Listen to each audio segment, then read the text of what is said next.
रामायण की पूरी कहानी जारी है भाग 5। जिसने भाग 1, 2, 3 और 4 नहीं देखी तो देख लो। धन्यवाद।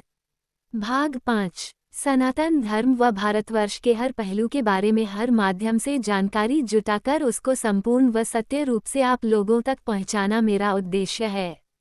यदि किसी भी विषय में मुझसे किसी भी प्रकार की कोई त्रुटि हो तो कृपया इस लेख के नीचे टिप्पणी कर मुझे अवगत करें।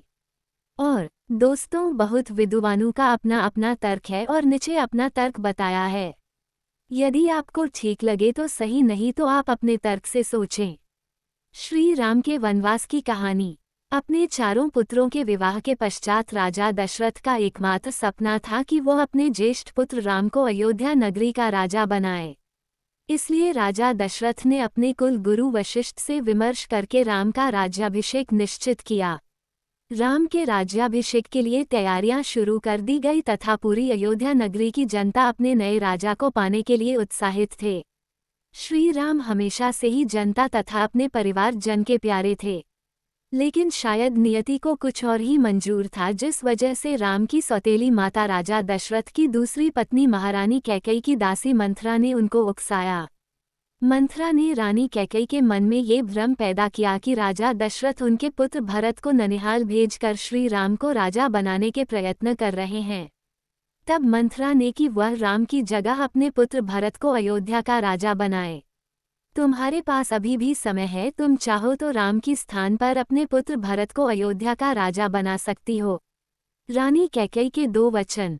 तब रानी कैकेयी को राजा दशरथ द्वारा दिए गए 2 वरदान का स्मरण हो आया, जो उन्होंने देवासुर संग्राम में रानी कैकेयी को उनके युद्ध में साथ देने के लिए दिए थे। तब रानी कैकेयी ने राजा दशरथ को बोला कि वह समय आने पर अपने दोनों वरदान उनसे मांग लेंगी। तब रानी कैकेयी ने मंथरा के कुविचारों से भ्रमित होकर राजा दशरथ से अपने दोनों वर मांगती है, जिसमें वह पहले वरदान में यह मांगती है कि राम को 14 वर्ष का वनवास दिया जाए, जिसमें राम 14 बरस तक वन में रहेगा और राज्य की किसी भी वस्तु का उपयोग नहीं कर सकेगा। दूसरे वचन में रानी कैकेयी राजा दशरथ से अपने पुत्र भरत को अयोध्या का राजा बनाने की मांग करती है। रानी कैकेयी के ये दोनों वचन सुनकर राजा दशरथ को सदमा लगता है और वो बेजुबान हो जाते हैं। जब राजा दशरथ के इस स्थिति का पता श्री राम को चलता है तो वह अपने पिता के पास जाकर उनके इस रवैया का कारण पूछते हैं। उस समय राजा दशरथ रानी कैकेयी के भवन में ही होते हैं। बहुत देर तक जब राजा दशरथ कुछ बोल नहीं पाते, तब रानी कैकेयी श्री राम को अपने दोनों वचनों के बारे में बताती है। रानी कैकेयी के दोनों वचन सुनकर श्री राम सहर्ष उनके दोनों वचनों को स्वीकार करते हैं।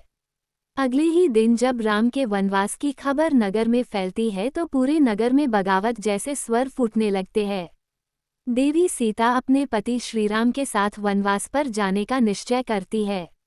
जब लक्ष्मण जी को ये सूचना मिलती है तो वह राजा दशरथ पर क्रोधित होते हैं, लेकिन श्रीराम के समझाने पर वह शांत हो जाते हैं।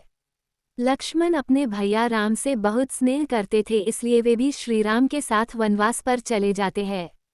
अयोध्या नगरी के लोग अपने श्रीराम के वनवास पर उनके साथ जाने की इच्छा प्रकट करते हैं, लेकिन श्रीराम उन्हें नदी के किनारे पर छोड़कर आर्य सुमंत के साथ अंधेरे में ही चले जाते हैं। वन पहुंचने के बाद श्रीराम सबसे पहले अपने मित्र निषादराज के पास पहुंचते हैं। एक दिन उनके पास बिताकर वह लक्ष्मण और सीता के साथ 14 वर्ष के वनवास पर निकल जाते हैं। श्रीराम के पिता दशरथ की मृत्यु। श्रीराम के वनवास जाने के कुछ ही दिनों के बाद उनके पिता राजा दशरथ अपने पुत्र राम के वियोग में अपने प्राण त्याग कर स्वर्ग सिधार जाते हैं।